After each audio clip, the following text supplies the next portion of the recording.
असुर का खेल। नासिक, रात 2021। गंगा घाट पर धुंध फैली हुई है। आरती की घंटियां थम चुकी है। पुलिस की गाड़ियां खड़ी है। एक शव मिला है, 17 साल की लड़की।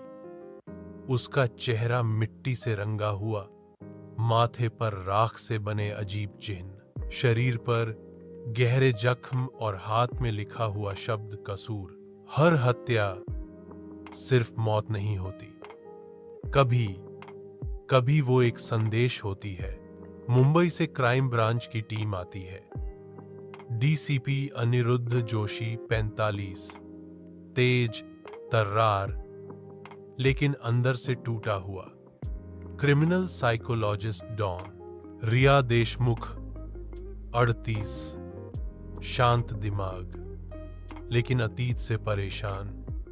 जूनियर ऑफिसर कबीर 27, जुझारू, नया लेकिन साहसी। अनिरुद्ध शव देखकर कहता है, ये कोई साधारण कहातिल नहीं, ये कोई खेल खेल रहा है। रिया नोटबुक खोलती है। रिया, चिन्ह वैदिक यज्ञ से मिलते झुलते हैं। लगता है कातिल पौराणिक प्रतीकों का इस्तेमाल कर रहा है। 2 दिन बाद और हत्या। इस बार 22 साल का लड़का, चेहरे पर काली का चिन्ह, हाथ में लिखा पाप। रिया फाइल पलटती है। दोनों पीड़ित अलग अलग, लेकिन एक समानता है, दोनों का परिवार न्याय से बच निकला था।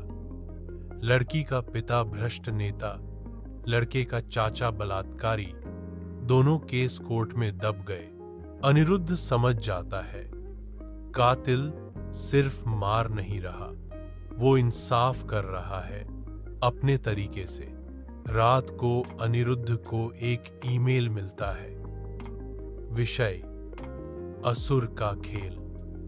अंदर एक वीडियो, एक नकाबपोश शख्स, चेहरे पर राख, आंखों में आग। असुर मनुष्य का सबसे बड़ा अपराध है, दूसरे का दर्द देखकर चुप रहना।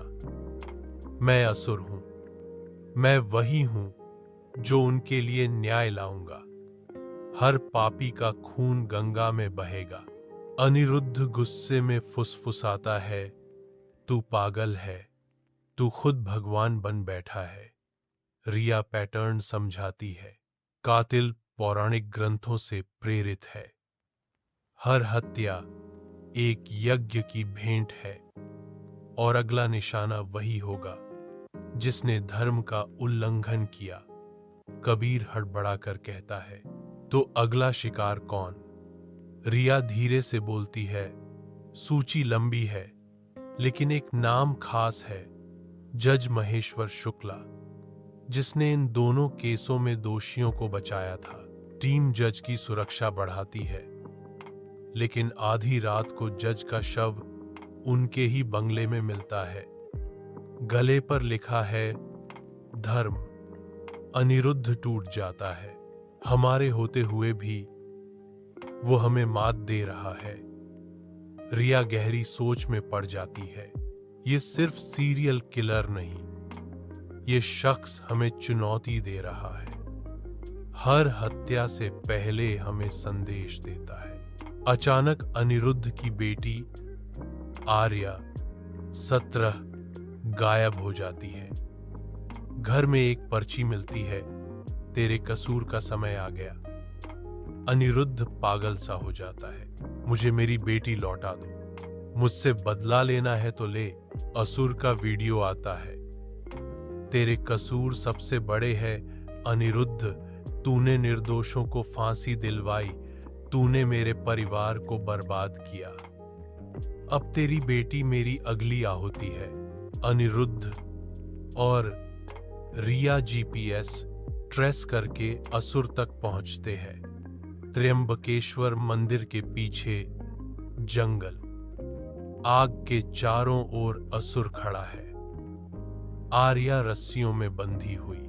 अनिरुद्ध बंदूक ताने खड़ा है। अनिरुद्ध, मैं तुझे नहीं छोड़ूंगा।